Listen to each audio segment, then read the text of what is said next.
alaikum, sabal khair, marhaba. Welcome everybody to this engaging panel on technology, AI, and its impact on sport. And naturally, we're going to zoom in through the lens of football. So when moderating panels, I like to ensure that we create value for not only this audience, but also for those tuning in at home. The last panel we were on, actually, myself and Luis, was one of the most engaged panels. So no pressure there, Luis. Ben, we brought you into the team. Zineb and Lucas as well. So let's kick things off just by making things a little bit more easy and simpler to understand, given that AI right now is having a tremendous impact on digital transformation, how clubs are run, ultimately how we're growing the sport of football, specifically in emerging markets, and also women's football as well. I figured it'd be great if we take 1 minute just to give an example of our experience working with AI, be it good, bad, or just funny. So let's start off with you, Luis, and work our way down the panel. Thank you. Good morning, everyone. It's a pleasure to be here. Thank you for being here with us. And thank you as well for World Football Summit to invite us here once again. And also to the Kingdom of Saudi Arabia for the great hospitality and for hosting us here. So I'll say that because as I'm an old guy, maybe I'm the older in the panel, so I always like to tell stories about the prehistory of football, right? And I'll say my first experience with AI is related with that. So again, I'm old enough to have played Championship Manager in 1982. And this was the first time you were playing with an AI opponent, right? So that tends to beat you until you get better. So some years after, right, so when I joined Manchester City, so effectively we were using Championship Manager, effectively for helping us on scouting and helping us on understanding, the rival clubs. So effectively at the time, it was a great reapplication of data and the sophistication of data, but as well of the sophisticated gaming engine and the AI engine that was there. So that was an interesting element. And I think still today is it's very interesting how as well the gaming world is bringing so many interesting applications on AI that effectively we can use in sports. But we can talk about that during our call. That's a great example. And I think Championship Manager, I mean, I've seen it online, right? So it's nice to actually meet someone that's played the game, right? Zineb, over to you. Yeah, good morning, everyone. Happy to be here at World Football Summit and in Saudi Arabia. I think for myself, so I had the privilege to play the game and also manage a significant portfolio at the world's biggest conglomerate. So I really believe in the power of data to drive smarter decisions. And it's really the perspective that we approach all what we do at ZIA. So for me, it speaks a lot.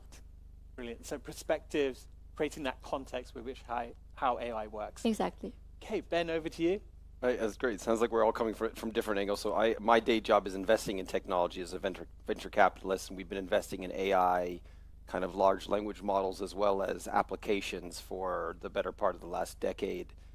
And so most of my investments fell into much less interesting categories like AI for retail, healthcare, enterprise. And so for it to finally seep its way in a meaningful way into sport and my true love was a real wonderful revelation for me. And so it's been fascinating as a kind of a game changer and really a leveler that enables us to, as a small club like Cadiz and some of the other clubs I'm involved with, to level the playing field and find ways to outperform some of the big boys whose budgets are in many instances 10 or even 20 times larger than ours, and collect a really wide array of new data points as IoT emerges in exciting ways. So happy to talk about it. Thank you so much for that, Ben. And across to you, Lucas. Yeah, I really like the answer of Lewis because I think it was my first experience as well with Championship Manager and playing the EA FIFA games where you're playing against an AI model. And now with 43, we are working with AI models also constantly because we're the biggest football community on social media. And social media is based on algorithms, on AI algorithms. And we know exactly how to create content in a way that the algorithm likes it and the fans like it, and let it work together in the best way possible. So I see it every day, how it works for us. And nowadays it's going so fast, and everybody can make use of AI. Personally, creating things with AI, and that's also fun to see how our editorial team makes use of AI, create visuals by the use of AI, create new stadiums for the clubs by the use of AI. Yeah, so I love to see how this is evolving every year. Yeah. So before I jump into the more formal questions, I just want to ask you, Ben, as Lucas is articulating the impact on creating fan engagement, stadiums, as an owner of a football club, how often are you thinking about the impact data and AI can have, not only in the short term, but maybe 5 to 10 years from now? Yeah, we think about it constantly, and you know, I think what shocked me when I first got into football 4 years ago or so was, particularly in Spain, and I can't speak for other leagues, but a lot of what was done across all aspects of our business looked to me to be very rudimentary, to put it lightly, and even across, you know, more physical infrastructure, the type of infrastructure we use in a lot of the Spanish La Liga teams is, in my experience, worse than what you'd see at a high school level in the United States. And so, and data science, forget about that, forget about AI. And so, you know, and so thinking about how it affects our retail experience, we were one of the first clubs to launch our own in-house application to kind of create independent fan IDs, to think about how they engage with us, how we can increase monetization through learning about them. And then, of course, more importantly, on the player identification side of things, because I always say I'm so envious of my friends that own NFL franchises or some of these other sports where there's a much smaller set of potential candidates for players to bring on your club. We have millions of potential players that we could bring on every season during a transfer window, and for us to try to find a fit is so challenging, and the data side of things was really the first time I ever felt a little bit of sense of ease that we could actually boil things down to a more digestible, systematic, predictable format, and so it's still evolving, but better. Yeah, well, speaking of evolution, you know, Luis, you've had a chance to be involved with a multitude of different clubs at various different stages, investment vehicles, etc. How often is AI used as a tactical strategy to make investment decisions? Yeah. I think, look at, and Ben also will probably correlate as well with that. So for instance, with Apex, we use a lot of AI models, right? So to make us understand effectively as well, which are the companies that we best target for certain objectives. We have as well, you know, around the networking, you know, aspect, which is very important, right? So when you have to socialize, you know, with different investors, with larger investors' funds, and especially, for the case of Apex being, you know, already a very known company, but still being a niche, you know, operator. So as well, we've been using with a lot of success, you know, AI, you know, to help us understanding effectively how to best, you know, penetrate, you know, into some you know, sports, you know, also to better understanding effectively, you know, which is the right partners for us, right? So because understanding as well what is the fund deployment, you know, of certain operators, understanding as well where are their, you know, positive points and negative points, and I have to say that sometimes still surprised how, you know, and especially understanding that sports today is such an important asset class and such an incredible opportunity. You know, there is still actually sometimes an incredible lack of knowledge about, you know, I'll say the good things and the bad things that sport has, and effectively, you know, what you should do when you look at investments, you know, in this area, especially in football. We've been using as well, you know, I think, you know, with a lot of success, specific, you know, AI pilot around, you know, as well our management of our operations, right? So, and again, as we have also a very young team, so they are all, you know, very digital technology, you know, friendly. So we basically implement a full, you know, AI, you know, system across the entire group, so which also helps us a lot on day-to-day being very efficient. So I think, you know, we can already see, you know, an interesting uplift. But of course, as I say, you know, the problem with AI models is the same, right? It depends on who is creating the model and what you're trying to do with the model. Because if that person or that, you know, company that is creating that model is effectively limited on their thinking, right, of what you want to do with it, then, you know, basically not going to get, you know, the results you expect, unless, okay, you let, you know, AI really start thinking by itself, and, you know, and this is another point for another conversation. But again, we very, very, you know, technology, focus, and AI has been great for us.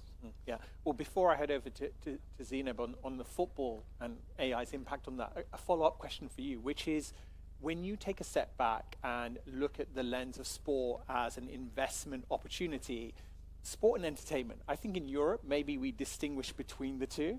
Perhaps, Ben, in the Americas, when you go to a game, there's so much going on, and then you have the game. So do you feel that Europe is now looking at sport through that lens, or has it always been there? We just haven't recognized its impact.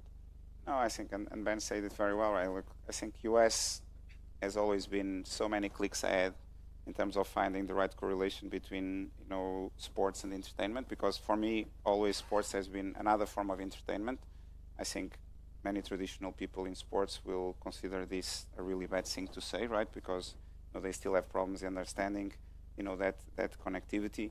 I think today there is incredible number of opportunities across Europe that are effectively making that correlation very efficient. Again, you have Baller League, which is one of the leagues we are invested in, which effectively plays that correlation very well. You have Kings League, which is maybe the rival of Baller League or the biggest rival, which plays it in another direction.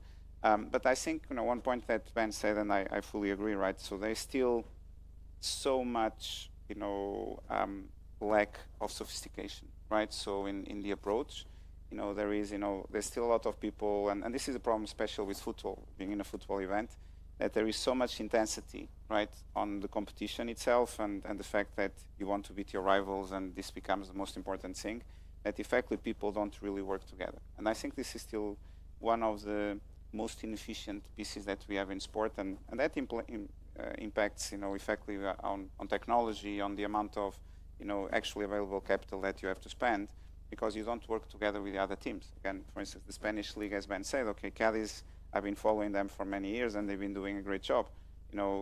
Other teams are not doing the same. So effectively, we cannot just have Cadiz trying to push the league all together, right? You need everyone to work together.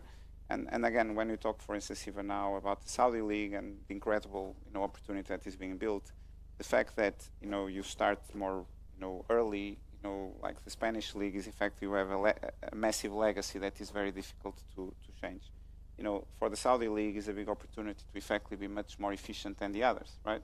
And that's always I defend that maybe the Saudi league is today one of the most interesting, investment opportunities out there, because effectively you can build that efficiently immediately and work together as a whole, rather than just work, as an independent club versus another 19 or 18 or 16 clubs on your side of the league. But I think that piece and that correlation today is so important.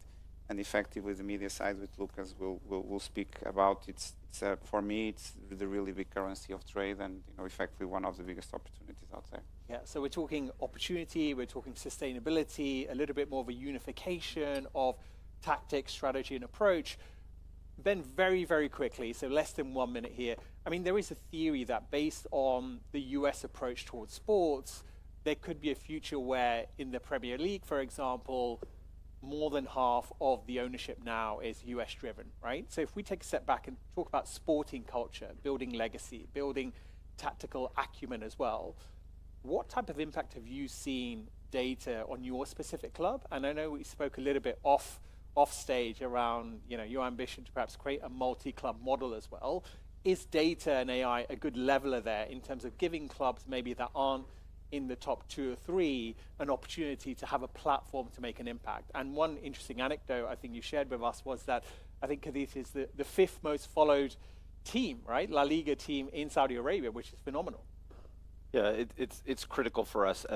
The digital game changed everything, because we come from a small city. We're about 200,000 people on our little peninsula, and our broader province is 1 million. We had already reached our saturation level in Cadiz in terms of the number of fans we could bring in, and the kind of ceiling that we could reach with our existing budget and talent in our immediate region. And the only way we could elevate out of that was through technology. And it wasn't just AI, and obviously AI is an easy buzzword, but first through the digitization of the club, we set up social media accounts across the world. We set up teams here in the Middle East doing Arabic content. We set up teams in China. We formed partnerships with some of the largest clubs in the world that we as Cadiz probably had no business being partners with.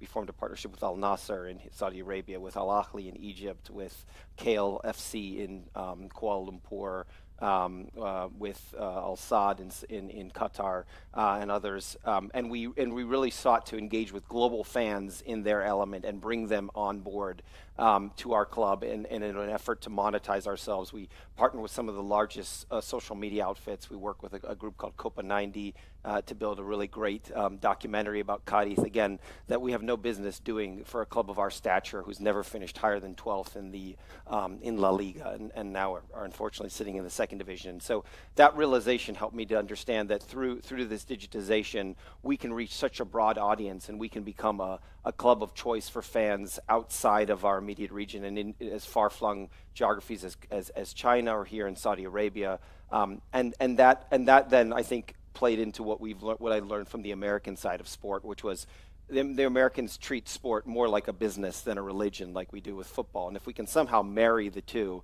and not lose our authenticity and that culture and that passion that we have in Spain, particularly in football, and then transmit that to global fans, we can do very well. Because today, Cadiz have more social media followers than the Boston Red Sox, even though they make a significantly larger amount of revenue than we do and have probably larger brand global appeal.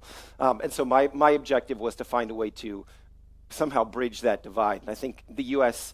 ownership in global football is good and bad, and obviously sometimes you get owners from the States who just see dollar signs and don't understand the true fan culture of European football. And so there's a bit of a mismatch there, and I worry that some teams are losing their souls as a result of American kind of digitalization and professionalization. And so we don't want to lose that, and we don't want to sacrifice it. But certainly I think I've seen in La Liga, my friends at Mallorca, friends at Leganés, some of the other clubs that are American that have really leaned heavily into data science and professionalization, bringing the overall caliber of the league up, particularly from a smaller club perspective. And that starts with everything they do, from the ethics of how clubs are run and how we, create a balanced platform for fans as well as players. It's how we use data science, it's how we monetize, it's how we build finally profitable clubs in a league that has really struggled. I think in my first couple years at Cadiz, we were one of only 3 or 4 clubs in La Liga that were profitable.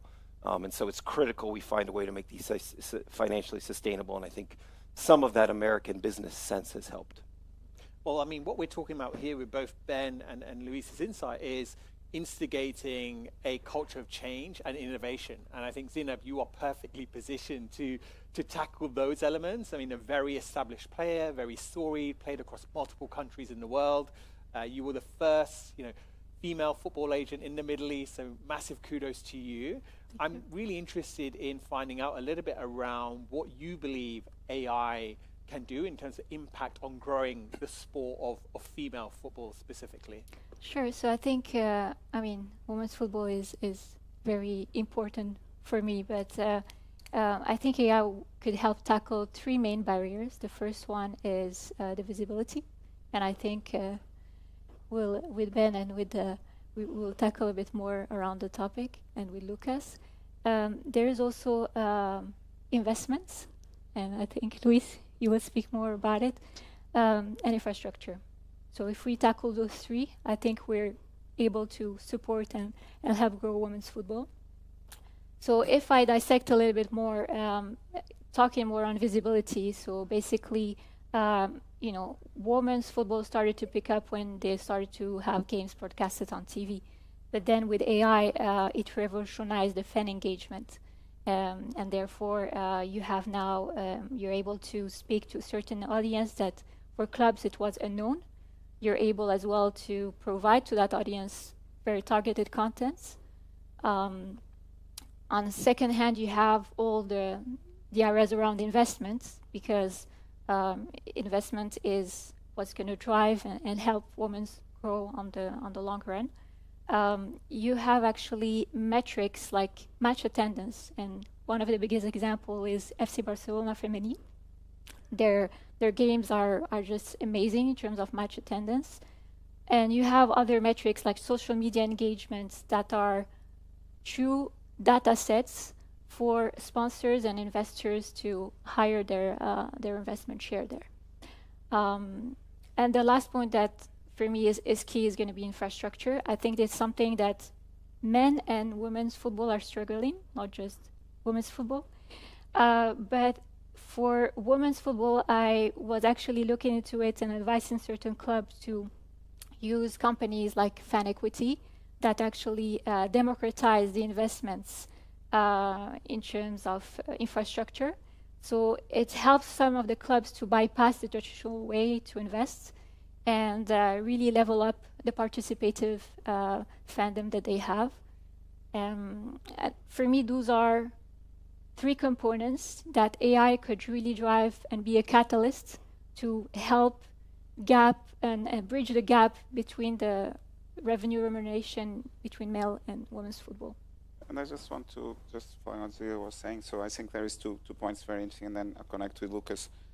So one is effectively on the performance side, right? So women's football, we still not until very long from now, we started to collect effective specific data on women athletes, right? So for a long time, you know, even the AI models were running men's football data, you know, in women's football, right?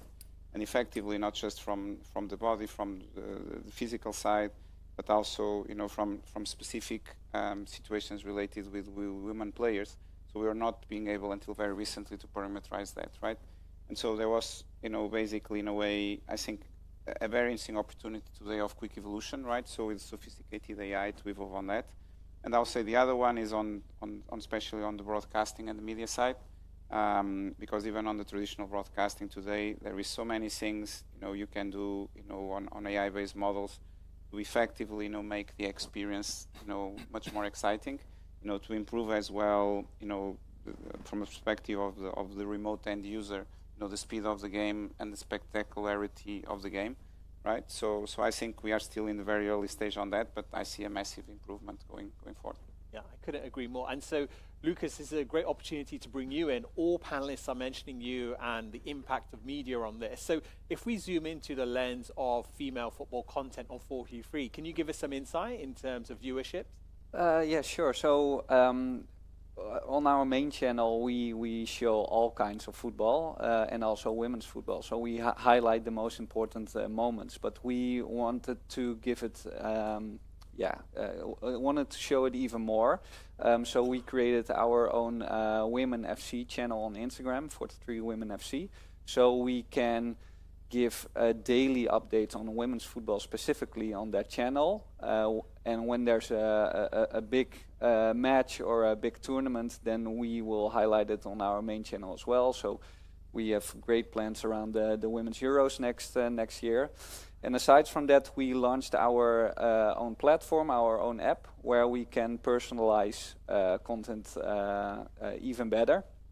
And that gives us a great opportunity to show women's football to the people that are very interested in this. And what I also like to say is that I see a huge opportunity for women's football because there's already spoken about the heritage of football and that sometimes there's a bit of a lack of fast innovation. And with women's football, it's just starting. So there's so much opportunity to build it from the ground. And I really see that happen this season and last season. So I think good times ahead for you. And the big opportunity as well from Lucas' side, I think, is exactly when you compare a man athlete and a women athlete from a content creation point of view. You know, you can ask the man athlete to do a piece of content, and again, you have here my friend Victor, so he was a player for many years, but they're always very busy, right? So you say, okay, I'm going to do it, but then, you know, they have to go lunch, and then they have to go train, and a women athlete is totally different, right? She's always be available, she always, you know, and she's always pushing you. And we see this, for instance, with Como Women, with our team in Italy. You know, we do effectively every day, you know, about 2 hours of content with our players. And they are the first ones to ask for that, right? For me, it's a big game changer as well, and incredible for, you know, platforms like 433 because, you know, the traction you can get on that. And then as well, I think, you know, on a great opportunity they are building is effectively with the micro creators and, you know, how effectively on women's football today is attracting so many micro creators, and effectively building that into, hopefully in the near future, some big creators as well in that space. So I think there's also quite an immense opportunity, which also can be enriched by AI, so quite a lot. Yeah. So if I was to give each panelist now a crystal ball, right? Let's not go down the ChatGPT route, right? Many of us are on there. In fact, I used it for some of the questions on this panel. Just kidding. A crystal ball. If we fast forward, 3 years down the road from now, we're sat on this panel. What type of impact has AI or technology in general had on the sport of female football? If we start with Lucas, we would just take a minute each, work our way down the panel. I think in terms of female football and content, I think people will get a personalized highlight, and that makes it even more attractable to watch, because each person will get it exactly how they would like to see it. So maybe I'm very interested in just seeing the goals, while someone else want to have an highlight with more stats, with more AI models around what's happening in terms of shot power or pace or anything. And I think that's going to be a game changer in the upcoming years. We try to separate fact from fiction a lot, and as you know, any company that kind of puts a .ai at the end of their name these days is able to raise at a higher valuation than it would have otherwise. And so I'm sure there's going to be a lot of smoke and very little fire when it comes to a lot of the types of applications for AI in sport. Where we're most excited and interested is not surprisingly kind of taking the insights that our friends on the gambling side of things have been able to cull.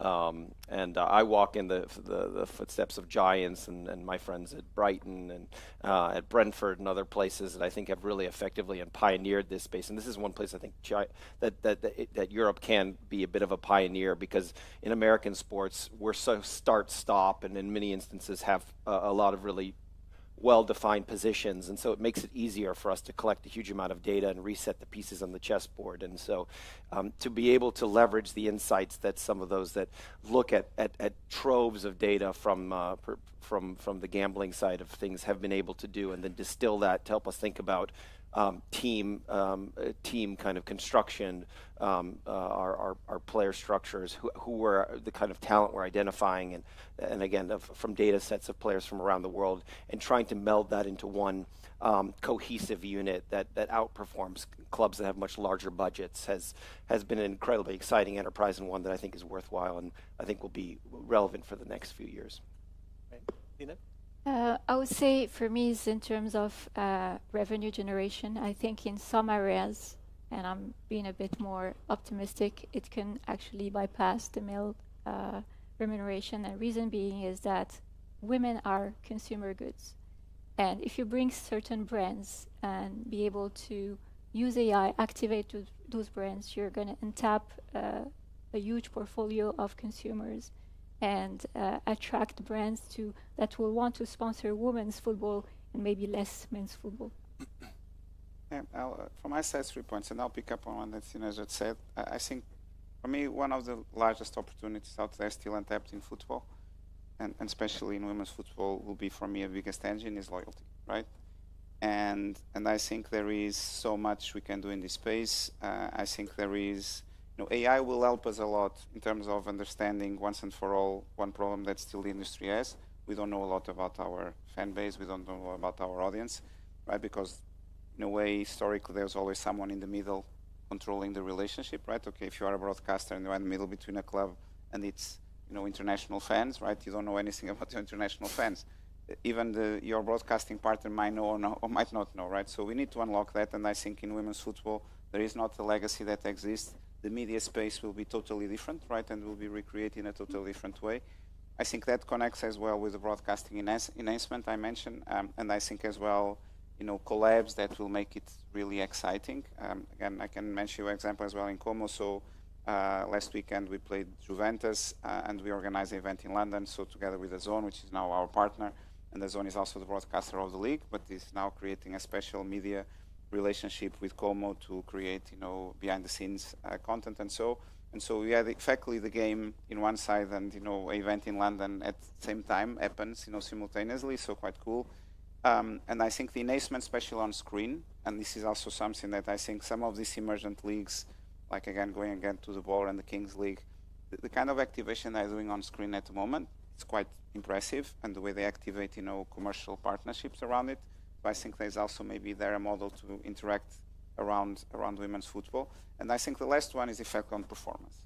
And I think today, you know, you have this incredible opportunity on talent acquisition around women's football, because you have a lot, enormous amount of markets, there is incredible talent, and they are actually a little bit below the radar at the moment. So effectively, we can deploy better technology, right? Better AI modeling, and so to understand effectively quicker than others, where they can get the best talent at, you know, the better price conditions, will gain an advantage. And again, as Ben has been doing as well on men's side with Cadi, so, you know, I think there is also a place where actually the smallest teams and independent teams in women can be competitive. Again, Como, for instance, we are the only independent team left on Serie A, so every weekend we have to play Milan, Inter, Juve, Lazio, you know, everyone. And, you know, we are mid-sized team, so I'm very proud of that. And I think it's important, right? We're trying to use innovation, technology, you know, we're starting to play a little bit with our first AI model, and so in terms of, you know, effectively scouting. And I think there is a lot of opportunities around that to effectively level strengths and effectively even overtake teams with a much bigger budget and, in a way, a more sleepy attitude or lazy attitude, call it whatever you want. Yeah. I think to verify, I would like to echo what Luis is saying, because actually, you know, there is a lot of untapped potential in the market, and this is just because either those are areas where traditionally there is no scout, and where scout resources are limited, or just because, you know, those are grassroots or leagues where data science is inexistent. So implementing that, and especially in women's football, is something that is at a very early stage, and therefore it has a lot of room to grow. And the other point that Lucas was mentioning was around the content and creation. I think there's a huge potential of untapped demographies. There is a scenario around girls' empowerment. It's like a movement that you could really generate storytelling around that and empower and unlock certain geographies in the world where women's football is still emergent.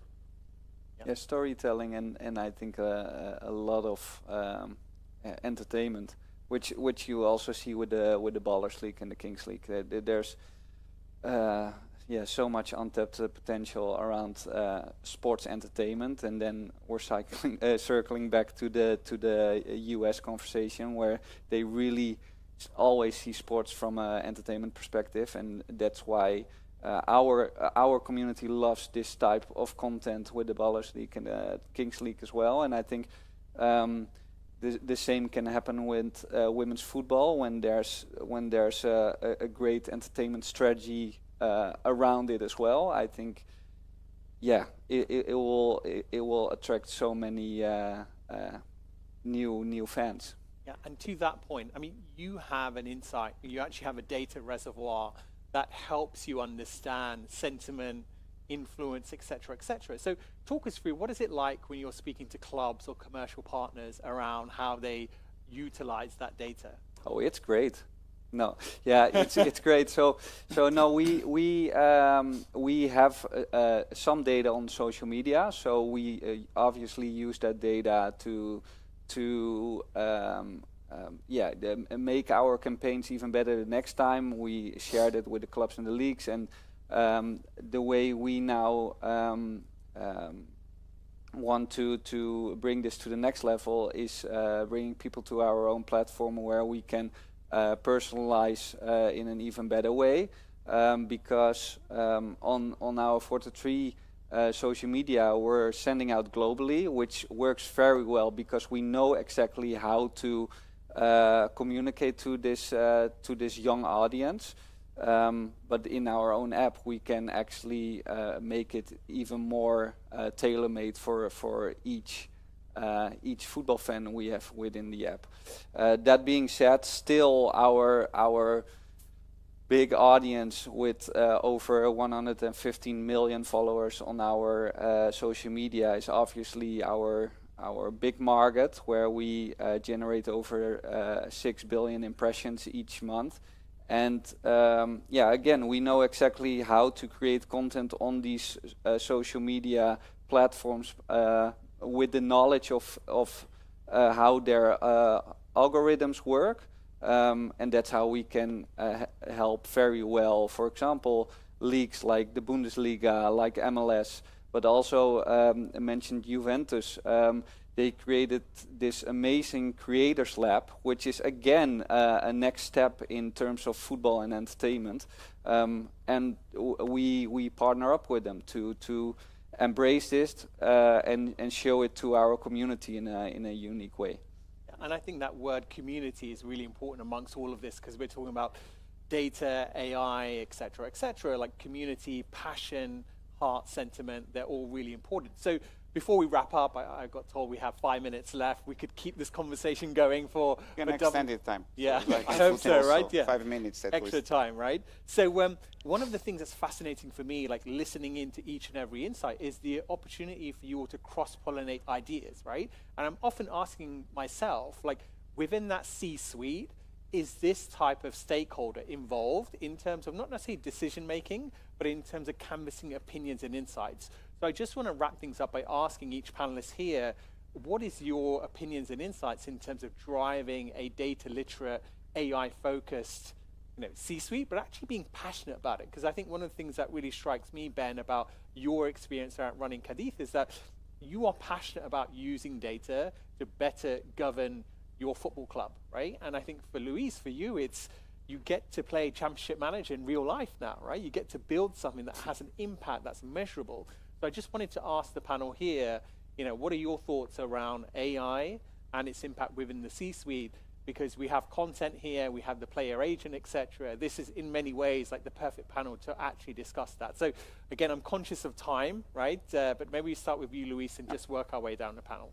Look, for many years I've been a little bit critic of current state of football, right? Because in a way, we let ourselves become a very lazy industry, right? So, and there's a lot of discussion, and everything is about getting more revenue, more effectively we should talking about having a more sustainable cost, even having a budget cap, right? Because I think that will be essential. But effectively, today it's still more easy to invest 10 million in a player than it is to invest 200,000 on a technology solution that can effectively change radically your business, right? And when you get to the C-suite level, these discussions get very complex. Again, Ben also is different because he comes, from the technology world, from the investment world into football. Is not contaminated by the sport. He can clearly see it. When you're talking effectively to people that have been for 20 years, 30 years running a club, a league, etc., or a governing body, it's very difficult, right? Because they don't want to get out of the comfort zone. And again, and today I've been saying for many years that the industry is almost like a boat full of holes, still managed to navigate, but again, the water is flooding in. Because the big risk that we all run today is we have a massive cost base, and the revenue streams, at least the traditional revenue streams we know, are draining, right? And again, see what happens now, for instance, in France. And if you are, let's say, a mid-table club in France, and suddenly you lose, a substantial part of your revenue, and your cost base is not reducing proportionally, right? So it's a lot of difficult points here. So, and the solution effectively comes, okay, can we really look at a different model? Can we really become more efficient? Can we really let technology be deployed in a way that helps the business to grow? Can we make our content once and for all a massive currency of trade with the user? Can we look at the user as effectively not just someone that gives us money, but can we effectively make him part of our community? Can we make him part of effectively a new value chain that effectively will allow them to consume more, but effectively not just look at him as, a cash cow, get me, buy a ticket and, and I get you access to my stadium, but effectively, okay, what can I do for you to have the right experience and the personalized experience you need? And community, right? And again, I'm a big fan of 433, and I have to say, I can say public that one day I will invest on his company because I think it's fascinating. And one very interesting thing about 433, 433 knows more about the football audience than many big football leagues in Europe, right? And you can say, okay, how this can happen, right? Because again, I had the same, experience when I was in FIFA, right? And I'll say that today at the time, for instance, with the World Cup 2018, FIFA was by far not the organization, that had actually the biggest database, of football. That were organizations as now Meta or Google, right? And when you talk about as well one incredible opportunity, for instance, today everybody talks about sports tourism, but we're only the beginning of something that can become a massive business if we really once and for all look at it as a marketplace context, right? Because one thing we cannot forget, the biggest community in the world, for me, even if there is not so accurate data, is the sports community. Football maybe being the biggest of all. So let's use that. Let's once and for all look at the business collectively and say, okay, can we build a marketplace somewhere that can centralize everything and anything from content creators to technology providers to solution providers, and can we effectively be much more efficient about what we do? Because we only have maybe only one bullet left, right? And we need to take it and we need to do the right thing. Okay. Wonderful answer there. I am being pushed on time, so just 30 seconds each, please, if I can. Zineb? Sure. So for me, I think what's key is the agility and adaptability of the models. So you're able really to take decisions based on that and shift like a Rubik's Cube. And once you crack the code, that's pretty amazing. The other thing is really the projection. So you're able to craft more detailed contracts using performance incentive bonuses, looking at what a player could be in X time and so on. So it drives a more forward thinking and being more proactive than reactive. 30 seconds, please, Ben. I think football in many ways is broken, and I also think there's become a large barrier, not only between different silos within the football business, but also between the C-suite and the people in the stands. And so my objective when I got into Cardiff was to break through that and to go directly to our customer, who is the fan.